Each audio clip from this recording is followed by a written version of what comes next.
Question number 8 है, Amina buys a book for rupees 275 and sells it at a loss of 15%. How much does she sell it for? पहले हम इस question के meaning को समझेंगे। अमीना ने एक किताब खरीदी कितने रुपए की, 275 रुपीज़ की, और उसको बेचती है तो उसको लॉस हो जाता है, उसको नुकसान हो जाता है। कितने का? 15% का उसको लॉस हो जाता है। तो how much does she sell it for, तो उसने ये कितने रुपए की बेची है, कितने रुपए की बेचती है। तो अमीना ने जो किताब खरीदी थी वो 275 की खरीदी थी, तो इसको लिखेंगे कॉस्ट प्राइस। जितने रुपए का खरीदा जाता है उसको लिखेंगे हम कॉस्ट प्राइस। अब कॉस्ट प्राइस लिखने के बाद में ये पता चला हमें कि उसको लॉस हो गया बेचने में 15% का, ये 15% इसका निकलेगा। तो हम लॉस निकाल देंगे यहाँ पर। लॉस इक्वल टू 275 का कितना निकलेगा, 15% निकलेगा भाई इसका। तो 15% निकालने का मतलब क्या हुआ कि अब हम इसको अगर कट कर लें तो पता लग जाएगा, या फिर हम इसकी मल्टीप्लाई कर लें। तो देखिए इसके दो तरीके हैं कि हम 275 को मल्टीप्लाई कर लें 15 से। तो 15 5 द 75 कैरी 7, 15 7 द कितने होते हैं 105। 105 में 7 प्लस कर देंगे तो 112 हो जाएगा। ये 11 कैरी में चला जाएगा। 15 टू द 30, 30 में 11 प्लस कर देंगे तो आ जाएगा 41। तो देखिए हमने जो मल्टीप्लाई की, हम इसको एक बार चेक कर लेते हैं। 15 5 द 75 कैरी 7, 15 7 द 105, 105 में हमने 7 प्लस कर दिए तो 112 हो गए, कैरी 11 चला गया। 15 टू द 30, 30 और 11 कितने हो गए 41। तो 4125 ये जो आया हमारे पास में 4125, तो ये डिवाइड 100 भी है। अभी जब डिवाइड 100 इसका करेंगे तो यहाँ पर 2 डिजिट के बाद पॉइंट लगा देंगे। इट मीन्स इसकी वैल्यू आ जाएगी 41.25। 4125 इतने रुपीस का उसको लॉस हो रहा है, तो वो कितने का उसको बेच रही है। तो अमीना का हमें निकालना होगा उसका selling price. Selling price of Amina, यानी अमीना ने कितने का बेचा, जाहिर सी बात है कम का ही बेचा होगा। तो जो उसका कॉस्ट प्राइस था उसमें से हम लॉस को माइनस कर देंगे तो ये पता चल जाएगा कि उसने कितने रुपए का बेचा उसको। 275 माइनस 41.25। अब देखिए इसको माइनस कैसे करते हैं, 275.00 कर लेंगे हम, क्योंकि पॉइंट के आगे 2 डिजिट है ये।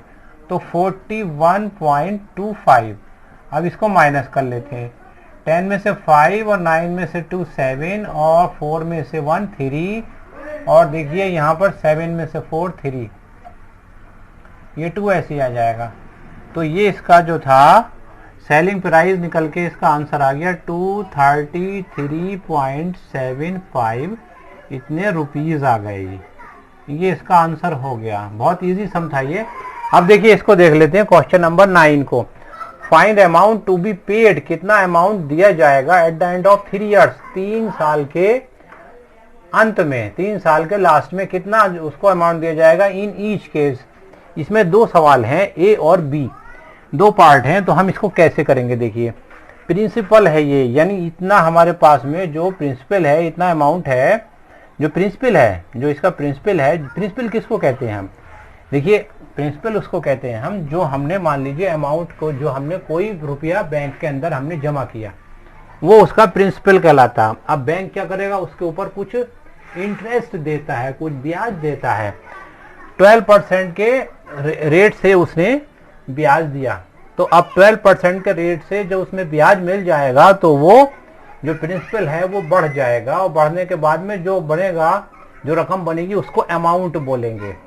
तो अमाउंट कितने, 3 साल के बाद में उसको कितना मिलेगा ये देखना है हमें। तो ये इंटरेस्ट के सम है।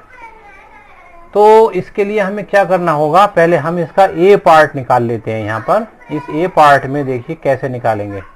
सिंपल इंटरेस्ट, पहले हम सिंपल इंटरेस्ट निकालेंगे। यहाँ पर simple interest is equal to, simple interest को SI लिखते हैं, P multiply R multiply T upon 100। तो अब देखिए इसमें क्या करेंगे हम, प्रिंसिपल यहाँ पे है हमारे पास में 1200 मल्टीप्लाई रेट ऑफ इंटरेस्ट है 12 और देखिए टाइम यहाँ पर गिवन है 3 इयर्स अपॉन 100। 20 ये कैंसिल हो गए इससे। अब देखिए इसकी मल्टीप्लाई करनी है 12 12 दा 144, 144 को 3 से कर लेते हैं। 144 को 3 से जब मल्टीप्लाई करेंगे तो कितना आएगा, 3 4 द 12 कैरी 1, 3 4 द 12 और 1 13 कैरी 1 और 3 1 द 3 3 और 1 4, तो ₹432 ये इसका क्या आ गया, सिंपल इंटरेस्ट आ गया। भाई सिंपल इंटरेस्ट का मतलब जो ब्याज है, जो इंटरेस्ट है वो निकल करके आ गया ये। अब क्या चीज हमें फाइंड आउट करनी, find the amount to be paid. तो अमाउंट का मतलब हुआ कि हम उसको ए लिखेंगे। ए इज इक्वल टू होता है P plus S I, simple interest, इसके अंदर जोड़ देंगे तो ए कितना आ जाएगा, प्रिंसिपल यहां पर कितना था हमारे पास में 1200 था, 1200 में हमने सिंपल इंटरेस्ट जोड़ दिया कितना 432। 432 जब हमने प्लस कर दिया इसके अंदर तो ये कितना आ जाएगा, अमाउंट कितना आ जाएगा ये निकालना है हमको। तो देखिए ये 2 zeros के नीचे 32 आ जाएगा तो 32 ऐसे लिख देंगे और ये 4 आएगा इसके नीचे, 4 और 2 6 और ये 1 ऐसे आ जाएगा।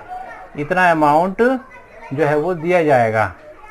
ये इसका आंसर हो गया। अब देखिए नेक्स्ट देखते हैं, बड़ा इंटरेस्टिंग ये वाला जो है बी वाला इसका। इसके लिए हमें यहाँ पे एक लाइन बना लेनी चाहिए ऐसे करके। अब देखिए हम बी वाला लिख लेंगे यहाँ पर, इसके अंदर भी यही फॉर्मूला लिख लेंगे, S I is equal to P R T upon 100। अब इसकी वैल्यूज रखनी होती है यहाँ पर। इसका पी कितना है, principal 7500 multiply rate of interest 12 और टाइम इसका वही रहेगा 3 इयर्स। 3 हमने यहाँ रख दिया। अब देखिए अपॉन में 100 लिख करके हमने 20 ये कैंसिल कर दिए। अब हमारे पास में 12 3 दा 36 आया एक तो, और 36 के ऊपर हमने लिख लिया 75। इन दोनों को मल्टीप्लाई कर लेते हैं, ये डबल मल्टीप्लाई है। 6 5 दा 30 कैरी 3 और 6 7 दा 42, 42 और 3 कितने हो गए 45 हो गए। अब 3 से कर लेते हैं, 3 5 दा 15 कैरी 1 और 3 7 दा 21, 21 और 1 22, 0 5 5 10 का 0 कैरी 1 5 और 2 7, ये आ गया 2700, 2700। ये क्या चीज आ गया इसका, ये देखिए इधर को हमने, अच्छा एस आई आ गया, सिंपल इंटरेस्ट आ गया ये। अब देखिए इसमें क्या है, जब ये सिंपल इंटरेस्ट आ गया तो हमें क्या निकालना था, अमाउंट निकालना था। अब हम इसके अमाउंट को निकाल लेंगे, फिर वही करेंगे जो यहाँ पे किया था हमने। देखिए A is equal to P plus S I, simple interest को इसमें प्लस कर देते हैं तो हमारा प्रिंसिपल है 75000 प्लस सिंपल इंटरेस्ट कितना आया 2700। इन दोनों को हमें प्लस करना है तो 0 के नीचे तो 2 zeros ऐसे ही आ गए। 7 और 5 12 का 2 कैरी 1, 3 और 7 10, इतने रुपीज इसका अमाउंट आ गया आंसर। बहुत ही सिंपल सम थे। अब देखिए इसको देख लेते हैं क्वेश्चन नंबर 10 को। What rate gives ₹280 as interest on a sum of ₹this in 2 years। बिल्कुल सिंपल है, इसके अंदर इसमें रेट फाइंड आउट करना हमें। तो फिर हम क्या करेंगे, P is equal to simple interest is equal to S I is equal to P R T upon 100, P R T upon 100। कैसे निकालेंगे इसको, प्रिंसिपल कितना, what rate gives ₹280 as interest. 280 जो है इसका क्या है, इंटरेस्ट है, तो 280 को हम यहाँ रख देते हैं। और on a sum of ₹this तो 56,000, ये इसका P हो गया। मल्टीप्लाई यहाँ पर हमें रखना होगा R, ये फाइंड आउट करना हमें, और T का मतलब time 2 years upon 100।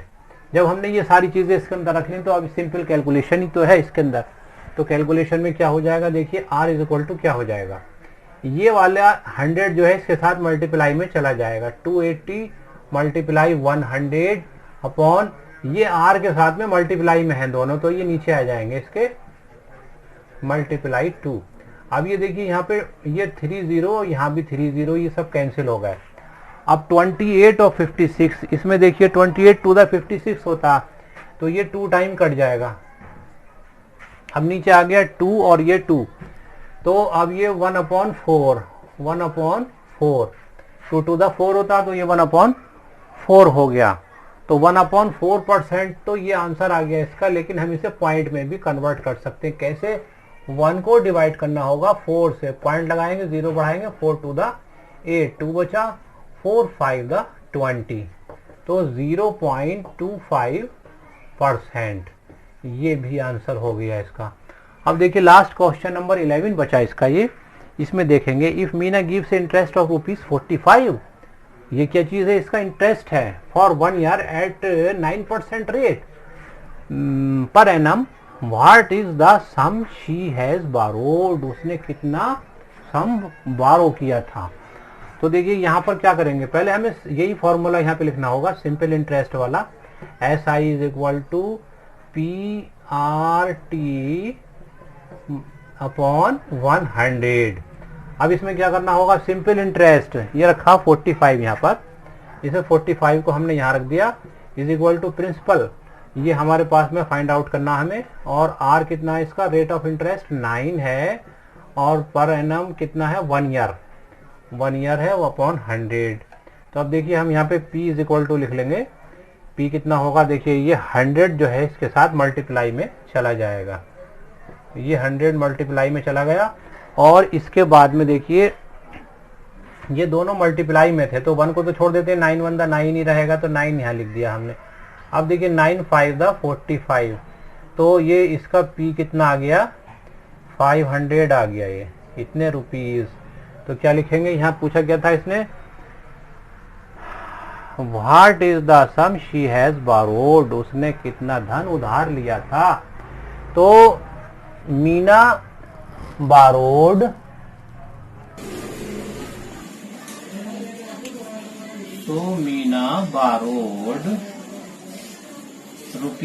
₹500, this is the answer. अगर आप मेरी वीडियोस को पसंद करते हैं तो इसको लाइक कीजिए, और देखिए इसको शेयर कीजिए, और एक वहां पर बेल आइकन मिलता है, जब आप मेरी वीडियोस को खोलेंगे यूट्यूब के अंदर तो वहां एक बेल आइकन होता है, तो उसको प्रेस कर दीजिए। देखिए उसके प्रेस करने से क्या फायदा होगा कि जितनी भी मेरी आगे आने वाली वीडियोस होंगी वो आपको बराबर मिलती रहेंगी।